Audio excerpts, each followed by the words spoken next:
खोथाजों नङा मावनायजों सुबुंनि जिउजों बेसोर दैदेनगिरिनि सिनायथि मिथिलायनाय गैया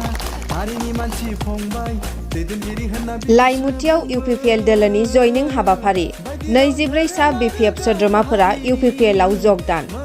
एमपि बिसायख'थिया खाथिनिफ्राय खाथि सफैनाय लोगो लोगो बयबो राजखान्थि आफादफोरा सोद्रोमा थिसनना लानायाव मुखुब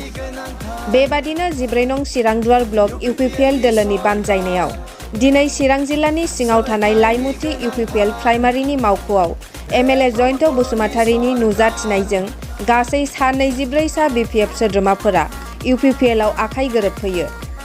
बे हाबाफारियाव एमएलए जयन्त बसुमतारीजों लोगोसे 14 नं चिरांदुवार ब्लक इउपिपिएलनि आफादगिरि बिरदाव मुसाहारि जिल्ला इउपिपिएल दोलोनि बिबानगिरिफोर आरो इउपिपिएल प्राइमारिनि बिबानगिरिफोराबो बाहागो लाफानानै हाबाफारिखौ मेहेरगोनां खालामफैयो एरैहाय खौरांगिरिफोरनि सोंथियाव एरैबादि फोरमायलाङो एमएलए जयन्त बसुमतारीया जोंनि सरकारनि आथिखालाव जिफोर बिथांखिफोर लादों प्रमद बर' दैदेननाय जोंनि इउपिपिएल सरकारनि गेजेरजों बे बिथांखि लानाया जोंनि साधारन रायजो राजाफोर बेजों लोगोसेयैनो जोंनि जायफ्रानोखि रांखावरियाव गोनां जायफ्रा बिजनेसफोर मावनो हायो जायफ्रा माखासे खामानिफोर मावनो हायो बै थाखोनि मानसिफोरनि थाखायबो बिटिआर सरकारा दिनै हाबाफारि लागासिनो दङ जेरैहाय अनसाय बिथांखि गियान सोरां बिथांखि बे जोंनि गाहाय थाखोनि जायफ्रा गोरिब गुन्द्रा न'खर बिनि थाखाय बे आसनिया आइ अनसाय बिथांखि दङ जोंनि बिमा जानो ओंखारनाय गोरबोआव थानाय बिमाफोरनि मोनसे बे बिथांखि बियो बेनिफ्राय माखासेया दङ जोंहा थिग मिशन जेरावनोखि एसे बुरजा थाखा फैसानि इनभल्भमेन्ट फैयो दा बेखौ थाखा फैसा गोनां मानसिफ्रा खामानि मावनो हायो आरो नङाब्ला बेखौ कअपारेटिभनि गेजेरजों बा सेल्फ हेल्पनि गेजेरजों मावनो हायो बेखायनो बिटिआर सरकारा जोंनि ओनसोलाव थानाय गासैबो थाखोनि सुबुंफोरनि थाखाय जिथु हाबाफारि लादों बिनि थाखायनो दिनै गुबुन गुबुन दोलोनि मददगिरिफोर दैदेनगिरिफोर बिथांमोना दिनै इउपिपिएल दोलोआव हाबनानै बे सरकारजों लोगो जानो बिथांमोना आवगायबोदों आरो बेबायदिनो दिनै लाइमुथि ओनसोलावबो दिनै सा 24 सुबुंफोरा बिथांमोना दिनैहाय आयना बाजारनिफ्राय बिथांमोना फैनानै इउपिपिएल दोलोआव बिथांमोना हाबफैबाय इउपिपिएल दोलोजों थानानै खामानि मावनो आवगायबोबाय बेनिखायनो आं बिथांमोनखौ इउपिपिएलनि न'खराव बरायनानै लादों आरो जिहेतु दिनैहाय बिटिआर सरकारा सुपार 50 बानायदों जोंनि फरायसाफोरनि थाखाय जेराव बिपिएफआ हाग्रामा महिलारिया गावनि बाथौ रिजर्टआव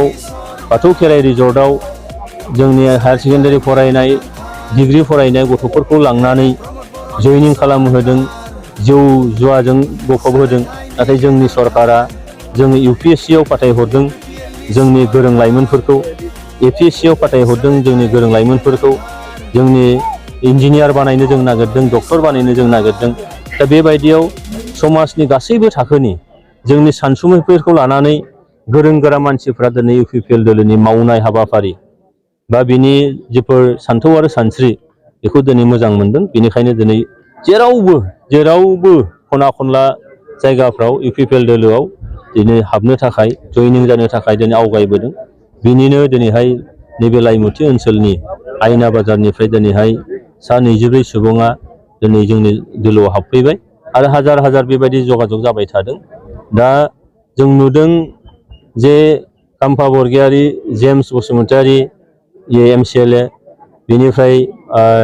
जिसया समफ्रामारि कास्टम बसुमतारी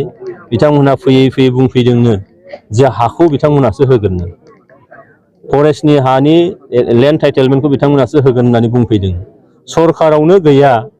बे बोरैहाय जानो हाथावथाव दा बे बाथ्राफोरखौ दिनै रायजो राजाफ्रा जाम्बा जाम्बि नंलिया बयबो दिनैहाय ससियेल मिडियानि जुग बयबो मिन्थिगौ जे बिथांमोना बेसेबां लेभेलसिम बेसे गोथौनि ना बेखौ बिथांमोना मिन्थिगौ हा होनो हागोन होननानै बुंदों थांनाय समाव 15 बोसोर काम्फा बरगयारी बिथाङानो दिनै डिपुटि चिफ जानानै फरेस्टनि EM जानानै बिगासे हा होलांनो हायाखै दिनै सरकाराव गैयैयाव बोरै होगोन बेनिखायनो जोंहा ट्रिपल इन्जिन थानाय सरकार बियो सेन्ट्रेल गभर्नमेन्टआव दङ नरेन्द्र मोदी दैदेननाय बेयाव जोंहा सासे एमपि दं मदद खालामदों दिनै आसामाव डक्टर हिमन्त बिश्व शर्मानि दैदेननाय जि सरकार बेयाव जोंहा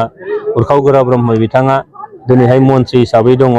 बिटिआरआव दिनै प्रमद बर' दैदेननाय सरकार जानानै दङ बेनिखायनो मोनथाम इन्जिनजों दैदेनजानाय बे सरकारखौ दिनैहाय रायजो राजाफ्रा गनायनानै लादों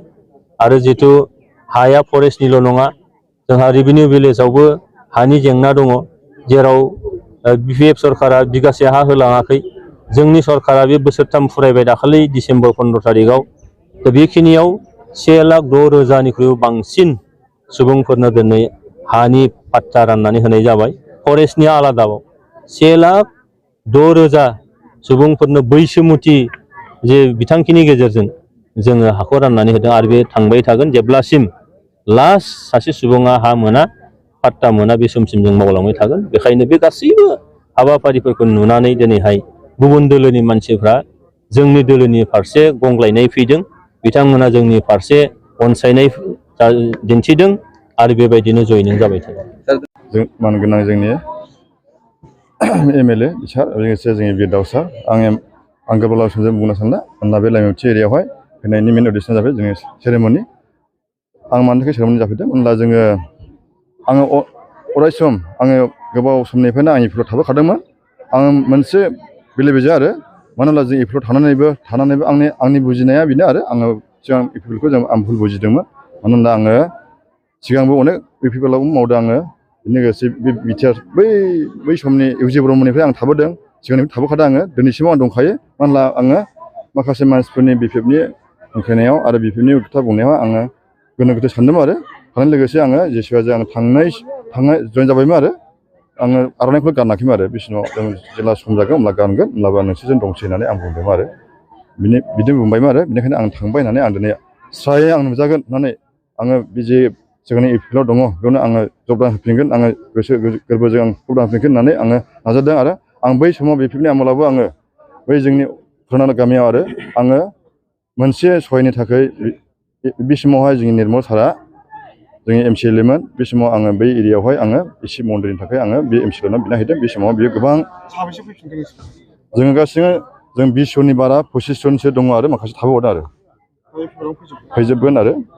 बिदि इसे होफिननो हायो बिदिनो आरो आङो मा होनो गोलाव बुंबावनो मानोना आङो बुंनांगौ गोबां बाथ्रा दंमोन खिन्थु आं माखासे बाथ्राखौ बुंले आङो बे सुंद' बिबुंथिखौ आंबो फोजोबनाय जाबाय